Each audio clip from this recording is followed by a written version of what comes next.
नेहरू का नाम आइंस्टीन के साथ लिया जाता था और आपका नाम एप्स्टीन के साथ लिया जाता है। हम करें बात दलीलों से तो रद्द होती है, उनके होठों की खामोशी भी सनद होती है। कुछ न कहने से भी छिन जाता है एजाज़े सुखन, जुल्म सहने से भी जालिम की मदद होती है। सभापति महोदय, मैं राष्ट्रपति के अभिभाषण पे अपने बात रखने के लिए खड़ा हुआ हूं।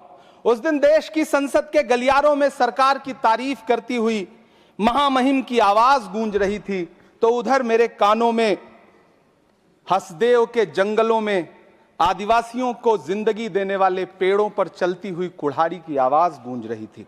सभापति महोदय, इस तरफ महामहिम के भाषण पर प्रधानमंत्री जी संसद की मेज थपथपा रहे थे और उधर उत्तराखंड की अभागी बिटिया अंकिता भंडारी के इंसाफ की आवाजें मध्यम पड़ती जा रही थीं, जो आज भी पूछ रही हैं कि आखिर वो वीआईपी कौन था जिसके लिए अंकिता भंडारी को मार दिया गया।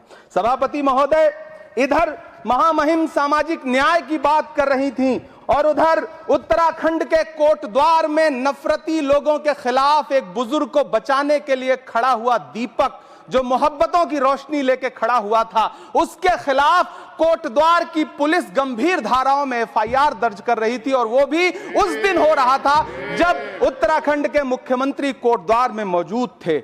ये नया भारत है जहां दंगाइयों के खिलाफ एफआईआर नहीं होते, बल्कि अमन और मोहब्बत की बात करने वालों के खिलाफ एफआईआर दर्ज होता है। यह नया भारत है जहां असम का चीफ मिनिस्टर खुलेआम संवैधानिक प्रोटोकॉल तोड़कर कहता है कि मुसलमानों को इतना टॉर्चर करो कि वो राज्य छोड़ने पर मजबूर हो जाएं। वो कहता है कि अगर कोई मियां रिक्शा वाला 5 रुपए मांगो तो उसे 4 रुपए दो ताकि वो परेशान हो सके। यह नया भारत है जहां बरेली में खाली घर में नमाज पढ़ने पर पुलिस मुकदमा दर्ज करती है। यह नया भारत है जहां क्रिसमस की तैयारी करते हुए ईसाइयों पर सरकार मुकदमा दर्ज करती है।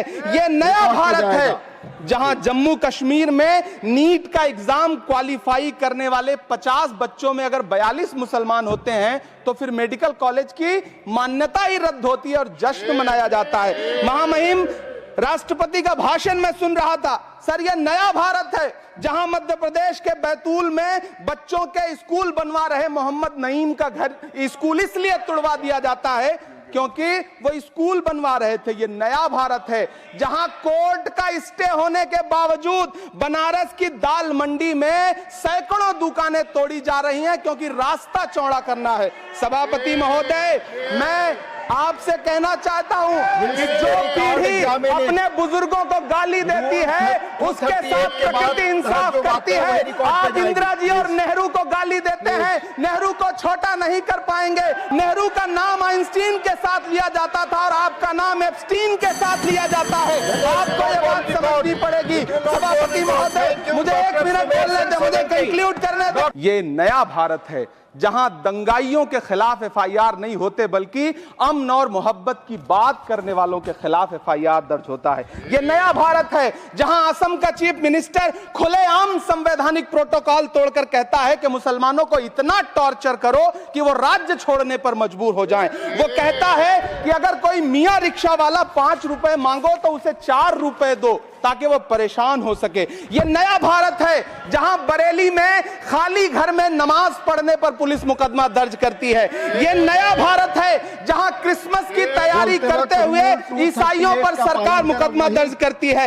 यह नया भारत है जहां जम्मू कश्मीर में नीट का एग्जाम क्वालिफाई करने वाले 50 बच्चों में अगर 42 मुसलमान होते हैं तो फिर मेडिकल कॉलेज की मान्यता ही रद्द होती है और जश्न मनाया जाता है। महामहिम राष्ट्रपति का भाषण में सुन रहा था। सर, यह नया भारत है जहां मध्य प्रदेश के बैतूल में बच्चों के स्कूल बनवा रहे मोहम्मद नईम का घर स्कूल इसलिए तुड़वा दिया जाता है क्योंकि वो स्कूल बनवा रहे थे। ये नया भारत है जहां कोर्ट का स्टे होने के बावजूद बनारस की दाल मंडी में सैकड़ों दुकानें तोड़ी जा रही हैं क्योंकि रास्ता चौड़ा करना है। सभापति महोदय, मैं आपसे कहना चाहता हूं कि जो पीढ़ी अपने बुजुर्गों को गाली देती है उसके साथ प्रकृति इंसाफ करती है। आप इंदिरा जी और नेहरू को गाली देते हैं, नेहरू को छोटा नहीं कर पाएंगे। नेहरू का नाम आइंस्टीन के साथ लिया जाता था और आपका नाम एप्स्टीन के साथ लिया जाता है। आपको ये बात समझनी पड़ेगी। सभापति महोदय, मुझे 1 मिनट बोलने दे, मुझे कंक्लूड करने दो।